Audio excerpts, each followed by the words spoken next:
Guys അങ്ങനെ നമ്മുടെ car Coimbatore പോയി തിരിച്ചു വരുന്ന വഴിക്ക് വാളയാർ സിയോണിൽ അടിക്കാൻ നിൽക്കട്ടെ. ഇവിടെ സ്റ്റാർ ബിരിയാണി എന്ന് പറഞ്ഞുള്ള സ്ഥലത്താണ് അടിക്കുന്നത്. കഴിഞ്ഞിട്ട് ഇവിടെ ടോൾ ബൂത്തിൽ എത്തിയപ്പോണ്ടല്ലോ എന്റെ മോനെ ഫ്രോഡ് എന്ന് പറഞ്ഞാൽ പക്ക ഫ്രോഡുകൾ.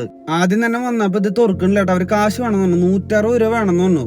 വണ്ടിയിൽ ഓൾറെഡി റീചാർജ് ചെയ്തിട്ട് 200-300 ഉണ്ട്. ഇവിടെ മെഷീൻ ഇല്ല അവരിൽ ആരേലും. പിന്നെ അപ്പുറത്തുനിന്ന് മെഷീൻ കടം മേടിച്ചിട്ട് ഇതാ ചെക്ക് ചെയ്യാട്ടാ. ഞങ്ങളെ കുറെ നേരം ഇവിടെ പിടിച്ച് നിർത്തിയേക്കണു. ബാക്കിലൊക്കെ വണ്ടികളാട്ടാ. അപ്പൊ ചെക്ക് ചെയ്ത ഉടനെ മെഷീൻ അടിച്ചിട്ടാലോ നോക്കിക്കോ, നിങ്ങൾ എന്നെ കണ്ടോടെ എന്തിട്ടുണ്ടാവണെന്ന് തുറന്നു.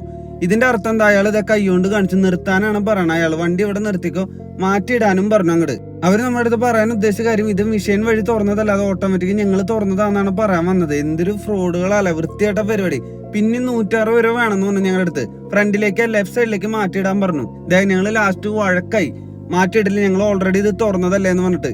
പിന്നെ ഞങ്ങളുടെ കട്ടായ മെസ്സേജും വന്നു ആ സമയത്ത്. എന്നിട്ടാണ് അവിടെ നിന്ന് ഇറങ്ങി പോന്നെ. ഫ്രോഡുകൾ എന്ന് പറഞ്ഞാണ്ടല്ലോ ടോൾ